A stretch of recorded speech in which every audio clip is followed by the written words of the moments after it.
Hello my dear friends, and welcome back to another very exciting Star Wars video. Today, we're once again returning to Andor Season 2, because Dan Gilroy's script for Episode 9, Welcome to the Rebellion, has been made available online for Emmy's consideration. And this has led to Star Wars fans picking it apart, noticing differences compared to the final version, especially in the dialogue, a few deleted concepts, and some of the characters' inner monologues that weren't revealed on screen. This was hands down one of the best episodes of the entire show. It's the episode right after the Gorman massacre, and this one mostly took place on Coruscant. Mon Mothma's big speech at the Imperial Senate, Luthen and Kleya pulling some strings to ensure that Cassian is the person who helps Mon escape, and not Bail Organa's team who's been compromised. And so now looking at the original script, there are some really funny new details. It turns out the Gilroys are pretty direct in the way they write inner monologue. They write the characters without inhibitions to be very human and to be very honest. And this has led to a couple of really hilarious notes. What's so cool looking at the script for this episode is that all of the main characters, Mon Mothma,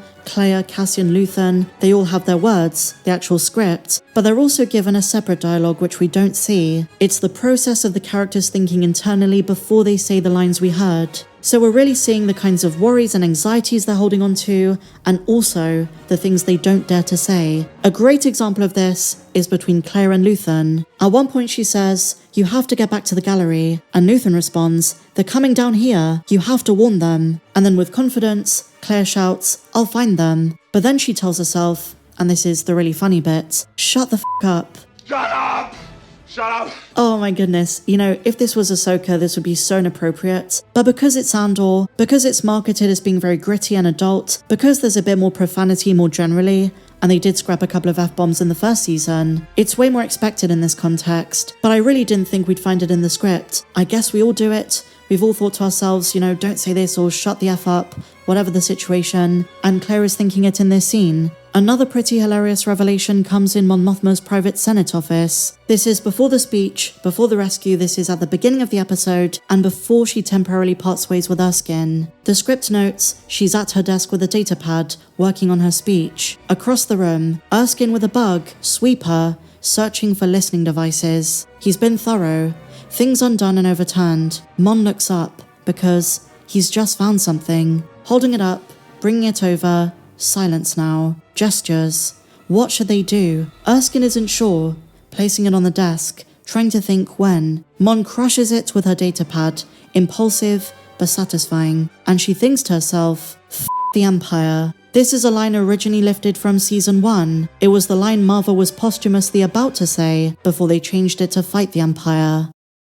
But the Gilroys couldn't help themselves. They had to bring it back. And understandably, Mon thinks it to herself. She's reached a point where she's fed up. She's about to crack. But it's important to note that while it looks as though she was originally going to say this line, the way it's formatted is clear. It was never meant to be spoken. It's an abstraction of inner monologue, not dialogue. There was never a version of this scene where she was going to say it out loud. But seeing this written in the original script for Welcome to the Rebellion certainly adds more emotional weight, and gives you a glimpse, a little window into what the writers were thinking when they were writing this season. So I must say I do appreciate little details like this.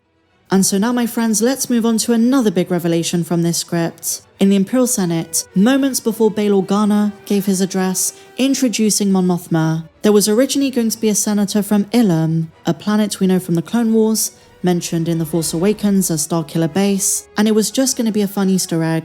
And after they were done talking, another senator says this: "I thank the senator from Ilum for yielding time so I may extend my condolence to her proud planet. We too lost a citizen yesterday on the Gorman Plaza. We too are grieving and wondering what more we might have done to stop this insurrection."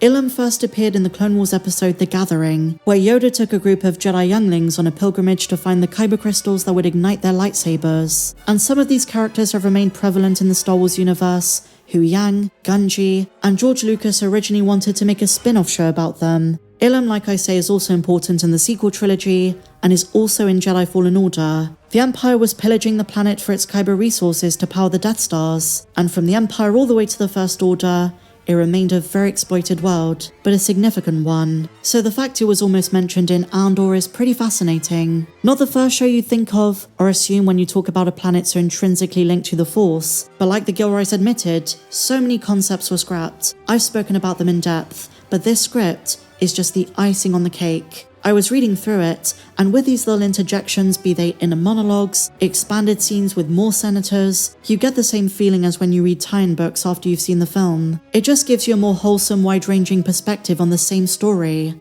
Now, in terms of the use of strong language, the examples I showed you are not the only ones. This script is littered with the use of the F-word. Even Mon Mothma's personal chauffeur Cloris, the secret ISB spy, uses it. In a moment of frustration from the limo, he says, "F this," pulls the comm, and we realize he's got a blaster in his lap. And like I said earlier, I wonder if Dave Filoni writes like this for the Ahsoka show. Sabine just having a bad day, and she's like, "You know what? F this, Jedi." Now, something I love is that, just like a lot of these shows, the working title is used at the front, Pilgrim 2. Andor's working title was Pilgrim. Episode 209, Welcome to the Rebellion. And this is the final script. The little notes, I'm sure, helped the actors really get into character and understand what was expected of them. The level of detail is genuinely insane. This is page 1, Interior, Senate Grand Atrium, Coruscant, Night, Senator Bail Organa in motion, big entrance, striding forward, coming quick, with purpose. The scale of the place, his scale. And in just this one little paragraph, the tone is set perfectly. It's not just Bail Organa strides forward, they're making his presence very clear in what's otherwise just a 4-second shot. And so, if we just fast forward a little bit, we get this dialogue between Mon and Bail Organa, and she's telling him that the time has come to give her speech. And Genevieve O'Reilly was given these little cues in brackets after each sentence, instructing her about the tone and the pacing of what she's about to say. It's almost like sheet music, with staccato and piano, giving you the basic guidelines of how to play a musical piece. Any good screenwriter uses them, but because Andor Season 2 was such a masterpiece, it's doubly fascinating for us reading this. These cues function like markings in a score. They don't just tell you what happens, but how it should land. So in this case, Mon says,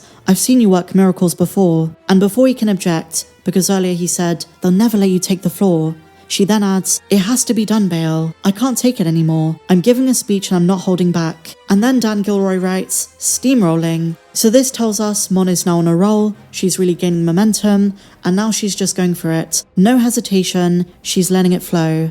And then the note is rushing now, so now there is a sense of pressing speed. Surely you feel it too. We need to speak out. We need to stand up, speak the truth, and then we need to leave, both of us. And then he writes, sensing reluctance. So this is where there's a bit more hesitation. We need an exit plan. We need to make it now while we still have time. It's just a beautifully written script, and it's so fun reading through this, because when you've seen the episode 3-4 times like I have, like I'm sure you guys have, like I said, it's like reading the novelization, giving us some more context and insights into the creative process for every word spoken. But what do you guys think? Share your thoughts in the comments down below. Did you find this kind of video interesting? Fun little Andor tidbits, pretty wild I would say.